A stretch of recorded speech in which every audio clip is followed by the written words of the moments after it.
Est-ce que notre génération elle a un problème avec la nourriture? Regroupement dangereux à l'occasion de lancement de nouveaux concepts food. La queue devant les restaurants qui ne fait que s'agrandir de jour en jour.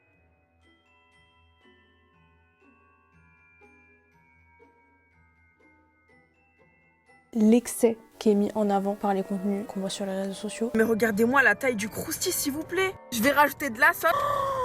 Sauce aigre douce. Ça a l'air d'être une tuerie. Mais regardez la taille des pots de sauce s'il vous plaît. La nourriture est partout. Pas que dans nos assiettes, pas que dans nos supermarchés, utilisée dans le marketing, sur la route quand vous prenez votre voiture. J'ai l'impression que la nourriture pour beaucoup c'est devenu le centre de nos activités, le centre de nos discussions, sans s'en rendre vraiment compte. Et je suis même en train de réaliser que la manière dont on présente la nourriture, elle a vachement évolué en fonction des téléphones qu'on avait. Ça c'est mon téléphone actuel et ça c'est un téléphone que j'ai acheté en Chine, c'est un iPhone SE. Je crois que c'est sorti aux alentours de 2015-2016. C'est avec ça qu'on prenait nos photos avant. Du plus loin que je me rappelle, même quand on prenait nos photos ou quand moi je voyais des photos sur les réseaux sociaux à l'époque où j'avais pas encore de téléphone, de la nourriture. Déjà la nourriture elle était pas aussi présente sur internet. Ou quand elle l'était, c'était soit des photos snap hyper mal cadrées, vraiment genre de côté comme ça, avec un flash qui illumine la nourriture tellement qu'on voit rien. Ou sinon des photos de pâtes.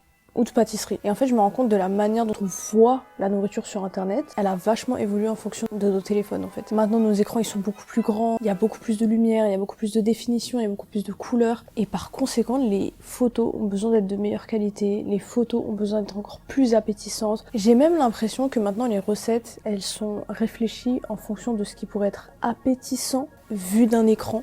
On cherche ce qui fera le meilleur bruit à l'oreille, ce qui donnera le plus de couleurs à l'écran. Et le marché aussi, il a besoin de s'adapter, il a besoin de faire de la fusion tout le temps, il a besoin de trouver des nouvelles recettes tout le temps. J'ai l'impression qu'il y a un nouveau resto, un nouveau café qui ouvre tout le temps à Paris. Et en fait, je suis simplement en train de me poser la question, où est-ce que ça va? Est-ce qu'on va continuer à toujours chercher la nouveauté, toujours chercher le plus appétissant, toujours chercher le plus calorique ou le moins calorique à l'extrême aussi? Pourquoi est-ce qu'on aime tant la nourriture comme ça? Genre, il se passe quoi dans nos têtes? Moi, c'est plein de questions qui m'ont traversé l'esprit. Parce que moi-même, je suis une gluttonne. Attention, ça veut pas dire que je mange à excès. Ma relation avec la nourriture, elle a vachement évolué avec le temps. Et je pense que pour beaucoup d'entre nous, c'est le cas. Notre relation avec la nourriture, elle est complexe. Il y a de là 5-6 ans, je mangeais le double de mes portions recommandées. Et ça m'a causé de prendre 10-15 kilos. C'était à la suite d'événements qui m'ont causé beaucoup de stress. Et en fait, je sais pas, avec l'âge, la maturité, l'éducation surtout sur la nourriture, parce que je me rends compte maintenant, aujourd'hui, que j'étais pas du tout éduquée sur la nourriture. En fait, je comprenais pas comment associer les aliments, qu'est-ce qui fait une assiette équilibrée, les fibres, les protéines, les glucides. J'avais aucune notion de tout ça, genre vraiment aucune. Je pouvais manger une assiette de glucides sur du glucide, sur du glucide, sur du glucide, plus à la fin prendre du sucre sans jamais avoir touché de fibres pendant 3, 4, 5 jours. Et en fait, dû à ça, logiquement, j'étais hyper inflammée. Et le pire de tout, c'est que à cette époque, j'avais aucun problème d'estomac. Mais genre aucun. Et un jour, je sais pas ce qui s'est passé autour de mes 24-25 ans. Mon corps, il a dit non, t'arrêtes tout de suite.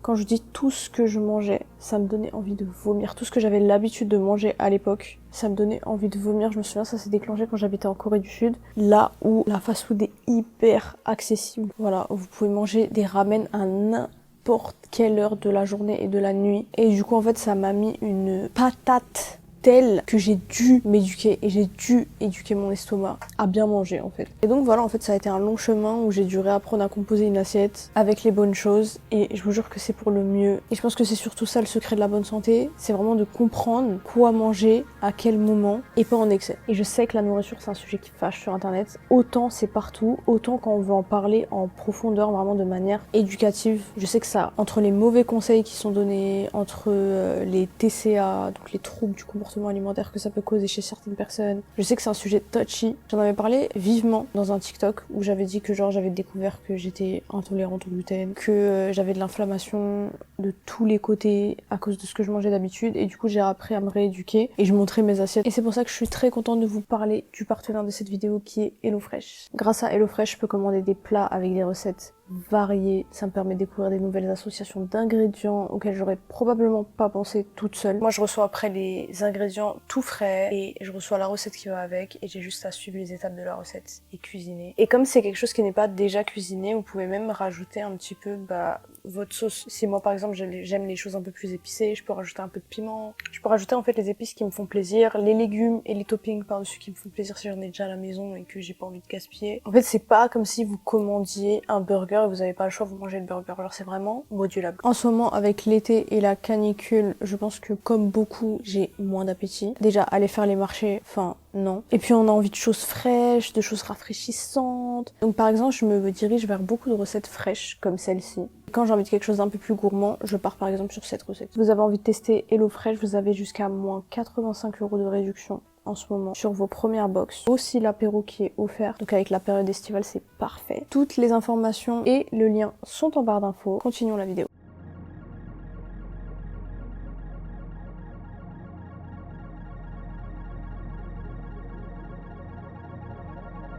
Je pense que pour comprendre comment on en est arrivé à là où on en est arrivé aujourd'hui, il faut comprendre comment la nourriture et la représentation de la nourriture elle a évolué dans le temps. Donc aujourd'hui, je vais vous faire un petit cours d'histoire. J'étais au musée Carnavalet dans le 3e arrondissement de Paris. C'est un musée qui retrace toute l'histoire de Paris, de la préhistoire jusqu'au temps moderne. Et j'avais vu cette affiche. Cette affiche, c'est l'affiche d'un ancien café qui s'appelait Au Clairon de Plaisance. Il est daté d'entre 1875 et 1900. Et comme on peut le voir, c'est une affiche assez sommaire, peinte à la main, où il est écrit « La maison offre tous les matins un croissant à tout consommateur d'un café à 15 ou 20 centimes. » Déjà, est-ce qu'on peut réaliser qu'aujourd'hui, un café et un croissant, c'est entre 5 et 10 €? Là, c'était 15 centimes le café, le croissant était offert. Qu'est-ce qu'on est devenu? Au-delà de ça, je me rappelle des peintures. Moi, quand j'étais en cours d'histoire au lycée, je me rappelle très bien des peintures qu'on étudiait à l'époque avec ma professeure. Quand on étudiait les banquets des rois, que ce soit en 1600, 1700, 1800, les banquets étaient toujours très onéreux. Ils étaient toujours fournis. La table était toujours pleine à craquer, remplie de variétés de mets sucrés, salés. Et en fait, je me demandais toujours, mais est-ce qu'ils mangeaient tout ça? Est-ce qu'ils arrivaient à manger tout ça? Et je me souviens que ma prof, elle m'avait dit que la nourriture, c'est un moyen d'étaler ses richesses et son pouvoir. À l'époque, la nourriture, elle n'était pas aussi accessible que maintenant. Il y a quelque chose, moi, qui me fascine, c'est que j'ai des cravings, ça veut dire que j'ai des envies de nourriture qui, normalement, n'existent pas sur mon sol. Je peux avoir envie d'un curry, je peux avoir envie d'un ramen japonais, alors que c'est des pays qui sont tellement loin de moi habituellement. Et avant, si vous vouliez vous procurer ces mets, vous deviez avoir les moyens de voyager jusque dans le pays, de pouvoir prendre un bateau, de pouvoir embarquer des hommes avec vous, de pouvoir embarquer de la place, des conteneurs pour pouvoir apporter la nourriture dans votre pays. Alors que maintenant, il suffit d'ouvrir n'importe quelle application de livraison de nourriture et vous pouvez vous faire livrer absolument tous les plats possibles de cette planète. Avant, quand les rois, les nobles faisaient des banquets qui pouvaient accueillir du monde chez eux, un des moyens pour eux d'exposer leur richesse, d'exposer le fait qu'ils avaient des terres, qu'ils pouvaient voyager, c'était les banquets. Ça voulait même dire que vous aviez du personnel en fait pour cuisiner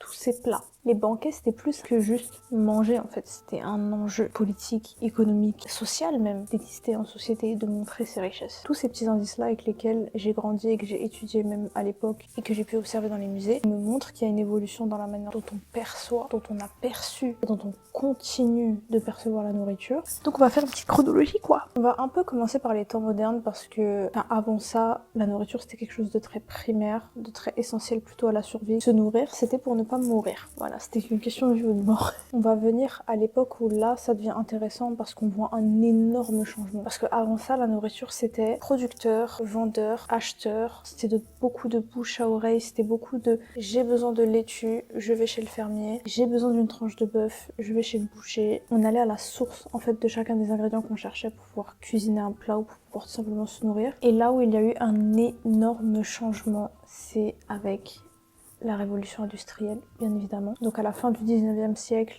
début du 20e siècle, la révolution industrielle, c'est une époque qui va venir chambouler la manière dont on produit, consomme et market la nourriture. Parce que le défi, il est nouveau. Se nourrir ne suffit plus, il faut se nourrir vite, il faut se nourrir pour pas cher. Par conséquent, ça va créer beaucoup de concurrence. Il va y avoir énormément de marques qui vont se développer, puisque l'industrialisation le permet. Et c'est d'ailleurs à cette époque que va apparaître toutes les marques comme Heinz, Coca-Cola, Nestlé, Quaker Oats. Tout le monde travaille à cause de la révolution industrielle, puisque l'économie le demande. Donc les gens n'ont plus forcément le temps, en fait, d'aller jusqu'au marché, acheter des tomates, puis les mettre dans des boîtes pour les conserver, les faire mariner. Non, on veut des boîtes de conserve de tomates qui peuvent durer dans le temps, qui peuvent se conserver, qui peuvent se cuisiner facilement, qui sont déjà prêtes. Et donc comme beaucoup de marques proposent les mêmes produits, la concurrence va se faire sentir. Donc c'est là que la course à l'attention que l'on voit aujourd'hui sur nos réseaux sociaux, elle va commencer. Les marques, ça ne leur suffit plus de vendre un produit, elles vont devoir vendre ce qui va réussir à convaincre le consommateur que leur produit est le mieux. C'est là qu'entre 1920 et 1950, avec l'industrialisation qui a fait ses effets quelques décennies plus tôt, les familles se multiplient. La famille nucléaire est le modèle, les enfants heureux, la femme à la maison qui fait le ménage, l'homme qui est dehors, qui travaille, qui est fatigué. Et comme les femmes passent énormément de temps à la maison, ce sont celles qui regardent le plus la télé, qui écoutent le plus la radio, qui lisent le plus les journaux en général. La nourriture, ça va devenir un moyen de vendre un modèle familial. C'est là qu'on va commencer à voir toutes les publicités hyper misogynes de l'époque, avec une mère parfaite, avec un mari qui est satisfait de sa femme et de ses enfants. Là, le message, il est plus nourrissez-vous pour être en bonne santé, ou achetez cet aspirateur pour que vous ayez un intérieur propre. Non, non, non. Le message, il est avec notre produit, vous allez être une bonne mère de famille, vous allez être une bonne épouse. Donc là, la nourriture, ça devient un peu un outil social. C'est une manière de montrer que vous avez une bonne famille. Entre 1950 et 1980, la télévision va exploser. La société va continuer d'accélérer la cadence avec l'automatisation, les robots, pas comme on l'entend aujourd'hui avec les robots qui dansent bien évidemment, mais genre des robots dans l'industrialisation qui vont permettre de faciliter, de toujours produire plus vite, d'avoir une société qui va toujours plus vite, le divertissement qui va se développer avec les moyens de diffusion comme la télévision. Et donc là, on va entrer dans une époque qui va portrayer la nourriture de manière assez fun, qui est un peu creepy. Je vous avoue que moi, c'est des pubs que, si j'avais vu à l'époque, me donneraient des cauchemars aujourd'hui. La qualité d'image qui était proposée, c'était tout ce qu'on pouvait proposer, quoi. Mais il y a un côté un peu Uncanny Valley, creepypasta un peu. On va voir la naissance des mascottes, des jingles, des slogans. Mais qu'est-ce que tu vois, Doudou, dis donc? C'est bon, c'est bon. La nourriture, ça devient un peu un show, en fait. Je trouve qu'elle reprend vachement les shows qui, à l'époque, étaient diffusés auprès des enfants. Vous voyez, il y avait toujours des shows comme ça, avec une mascotte et des enfants autour. Et la mascotte, elle va faire tout un tas d'activités, soit va raconter des histoires. Je me rappelle que je regardais une émission à l'époque, faudrait que je vous la retrouve. Mais quand j'y pense maintenant, ça me fait archi peur. Mais il fallait la remettre à François. C'est moi-même qui l'avais mise dans la boîte aux lettres. Et ben je vous jure que les pubs, elles me donnaient cette énergie-là. Pouvoir la patte levée et l'entendre s'écrier bailler. C'est gonflé. Et en fait, cette manière de présenter la nourriture, elle va continuer de s'accélérer et de s'améliorer jusqu'à 2005. Parce qu'en 2005, qu'est-ce qui se passe? Les réseaux sociaux, Instagram, Facebook, le premier iPhone. Et là, ça va mais tout changer. Puisque pour la première fois, c'est plus la télé qui va servir de publicité aux restaurants, qui va servir de publicité aux marques d'agroalimentaire. C'est des partages de consommateurs eux-mêmes. Alors au début, c'est assez innocent, je trouve. C'était plus quelque chose que je voyais au niveau États-Unis. Il y avait beaucoup de choses qui me donnaient envie niveau États-Unis, mais c'est vrai qu'en France, pas trop. Moi, le premier phénomène food qui m'a marqué en France, c'est la venue de Otakos. Mais quand Otakos c'est arrivé, c'était the food à prendre en photo. Parce que je me souviens qu'avant ça, les seuls exemples que j'avais sortir, moi, c'est plutôt au niveau États-Unis. La nourriture aux États-Unis, en tout cas en France, elle était tellement prisée que je me souviens qu'à l'époque, même sur YouTube, quand YouTube aussi est apparu, il y avait beaucoup de dégustations de snacks américains, dégustations de nourriture américaine. Mais si en plus vous étiez un Français et que vous viviez aux États-Unis, c'était notre rêve de goûter absolument tout, que ce soit leurs chips, les bonbons, tous les fast-food qu'ils avaient mais qu'on n'avait pas encore en France. Il y avait tellement de choses qui me donnaient envie à l'époque, je me souviens, c'était mon rêve d'absolument tout manger. Et c'était impossible de s'en procurer. Et jusqu'à très tard, c'était impossible de se procurer des snacks et de la nourriture américaine pratiquement. Je me souviens que ça fait même pas...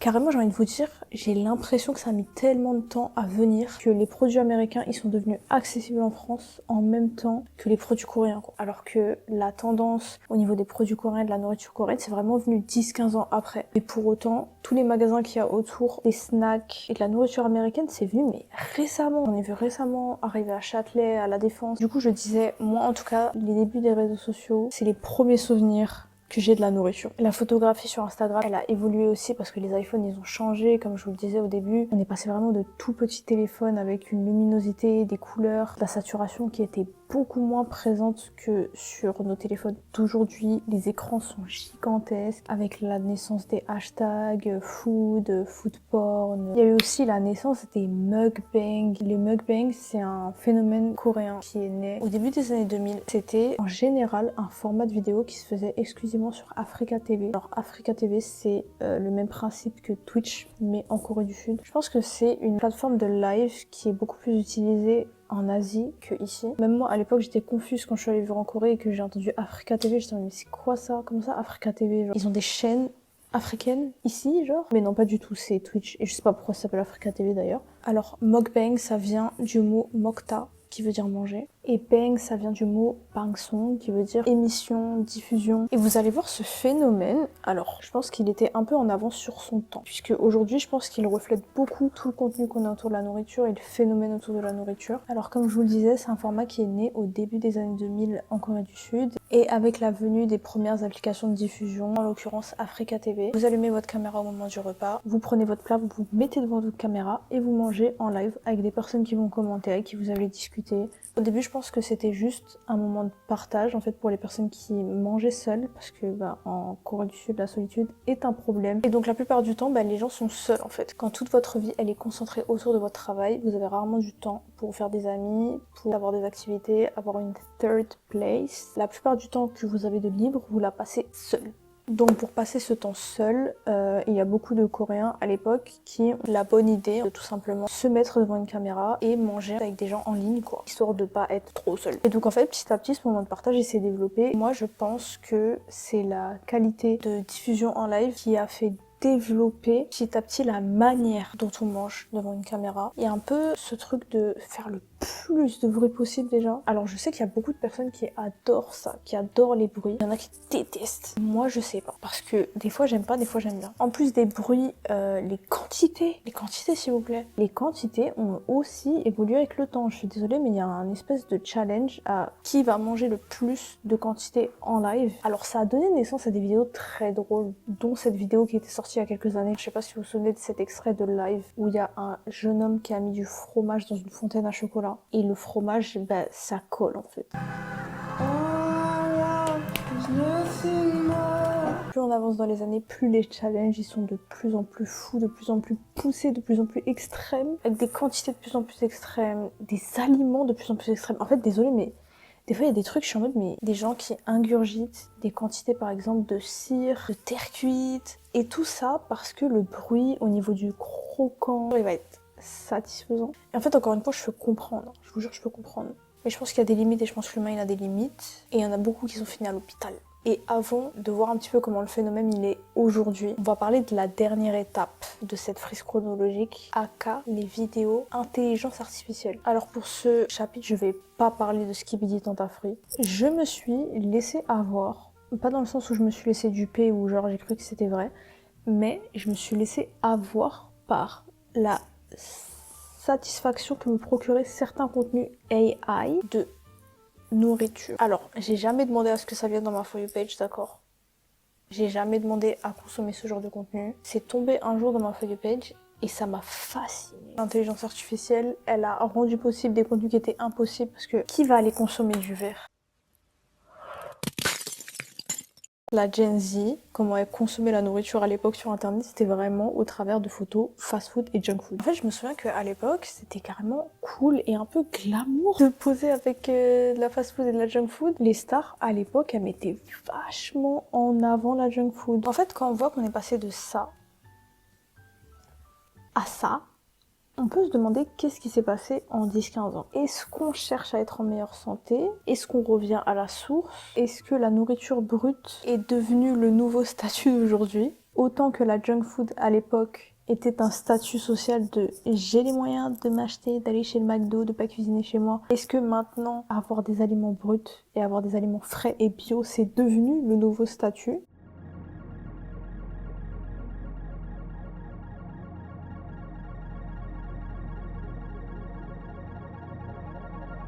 Je vous apprends rien si je vous dis que depuis le Covid, les prix en supermarché des aliments ont fait qu'augmenter d'année en année. D'après une étude de l'INSEE, en 2025, la consommation de viande, malgré une certaine stabilisation des prix par rapport à 2021, 2022, 2023, la consommation de viande et de poisson a continué de baisser. Quand on sait aussi que un Français sur 4 ne mange pas à sa faim, selon le Secours populaire, donc sont obligés de réduire la quantité dans leurs assiettes, préférer manger un seul repas à 3. Ce qu'on comprend, c'est que globalement, se nourrir en 2026, c'est devenu difficile. Pour énormément de foyers, si ce n'est la majorité. Se nourrir est devenu difficile, mais se nourrir de manière équilibrée l'est devenu encore plus. D'où aussi la baisse au niveau des viandes et des poissons, puisque ce sont en général des produits plus nobles. C'est d'ailleurs pour ça même que la viande de porc et de bœuf a également baisser pour favoriser le poulet qui est beaucoup moins cher. Je pense que l'un des indicateurs aussi de cette récession, c'est Tasty Krusty. La viande elle est devenue inaccessible. Beaucoup ne peuvent plus s'en acheter. Et si Tasty Krusty arrive à faire une barquette de riz avec du poulet par-dessus et franchement en quantité assez généreuse pour un prix aussi attractif, parce que moi je pense qu'un Tasty Krusty ça se mange à 2, voire même à 3, vous pouvez finir un Tasty Krusty. On peut comprendre l'engouement autour de cette barquette quand la bonne nourriture, les aliments frais sont devenus aussi inaccessibles, ce qui pourrait expliquer pourquoi les aliments frais sont devenus un atout marketing aujourd'hui en 2026. Je viens de revenir de Shanghai et j'ai fait à peu près 25 malls à Shanghai. Il fait chaud. Laissez-moi travailler dans les malls climatisés en fait. Et dans chaque boutique Dior devant laquelle je suis passée, il y avait quelque chose d'intéressant, c'était que les vitrines, c'était pâtisserie, cerises, fraises, que des aliments en fait qui donnent l'eau à la bouche. Quand j'ai vu ça, alors j'étais en mode joli, mais ça m'a fait écho à toutes les dernières publicités que j'ai vues ces derniers mois et ces dernières années qui sont centrées autour de la nourriture alors qu'ils ne vendent pas de nourriture. J'ai l'impression qu'on nous vend toute une expérience olfactive qui va nous marquer sans nous parler du produit. Alors il faut que vous sachiez quelque chose, c'est que manger, c'est une des très rares expériences qui est universelle. Parce que déjà tout le monde mange, on est tous programmés pour manger en fait. Universelle, quotidienne et biologiquement indispensable. Et surtout, qui engage autant de modalités sensorielles à la fois. Absolument tous vos sens, ils vont être en éveil quand vous mangez. Et je pense que c'est pour ça que c'est quelque chose en marketing qui est très efficace. Parce que ça permet de vous faire vivre une expérience sans vous avoir fait toucher ou sentir quoi que ce soit. Parce qu'il suffit que par exemple je fasse un gloss, que je dis qu'il a le goût de la fraise. Si je mets des fraises comme ça avec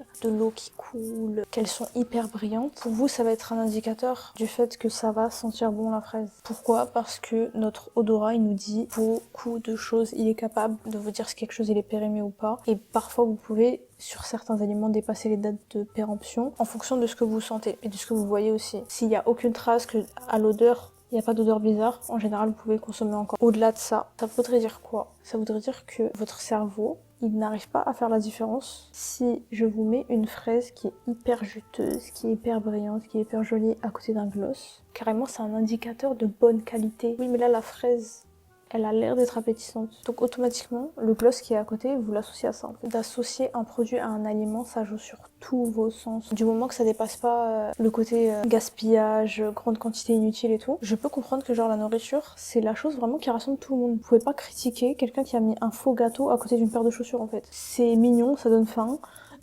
Ça plaît à tout le monde, aux petits, aux grands. C'est pas bête. Tout simplement. Et du coup, je pense que c'est pour ça que c'est aussi populaire et c'est pour ça que c'est partout en fait depuis quelques années, c'est vraiment partout.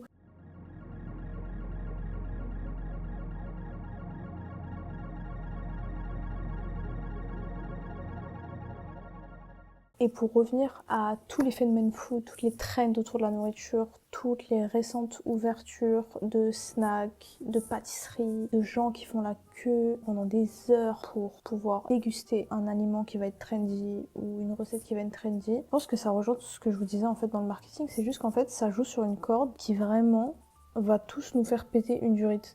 Si vous voyez du fromage qui dégouline sur une vidéo, ou si vous entendez le bruit de fraises qui vont être écrabouillées, ou si vous entendez le bruit de pâtes qui vont être mélangées, le bruit de l'eau qui va être versée dans un verre de glaçon en plein été, tout ça, ça évoque des sens qui sont tellement essentiels à la survie. Encore plus en temps de récession, en temps de réchauffement climatique. En fait, ça joue sur un truc en nous qui est tellement primaire et animal qu'en fait, on ne peut que avoir envie d'aller faire la queue. On peut que avoir envie d'aller manger. Et je pense que ça sert à rien de prendre les gens de haut pour ça. Ça sert à rien de se sentir supérieur parce que moi je vais pas faire la queue, moi je vais pas faire ci, moi je vais pas faire cela. Peut-être qu'à l'instant T, on n'est pas sensible au fait de voir un tasty crousty dégoûté d'une barquette, mais que quand on va être dans une situation où on aura moins à manger dans nos vies, exactement comme on était en train de baver devant des aliments frais, on va baver devant du tasty crousty ou devant des aliments qui sont moins bons pour la santé. J'espère que ce petit essai improvisé vous aura plu. C'était un sujet que je voulais aborder depuis longtemps et sur lequel j'ai tellement fait de recherches depuis des années parce que c'est pas un sujet qui date d'aujourd'hui. Je tiens à remercier HelloFresh de m'avoir accompagnée pour cette vidéo avec lequel je me régale. Avec le code APEROASIA et le lien qui est en barre d'infos, vous allez pouvoir avoir l'apéro gratuitement. Sur ce, merci de m'avoir écouté et merci d'avoir écouté jusqu'au bout cette vidéo. J'espère qu'elle vous aura plu. On se dit à la prochaine pour une nouvelle.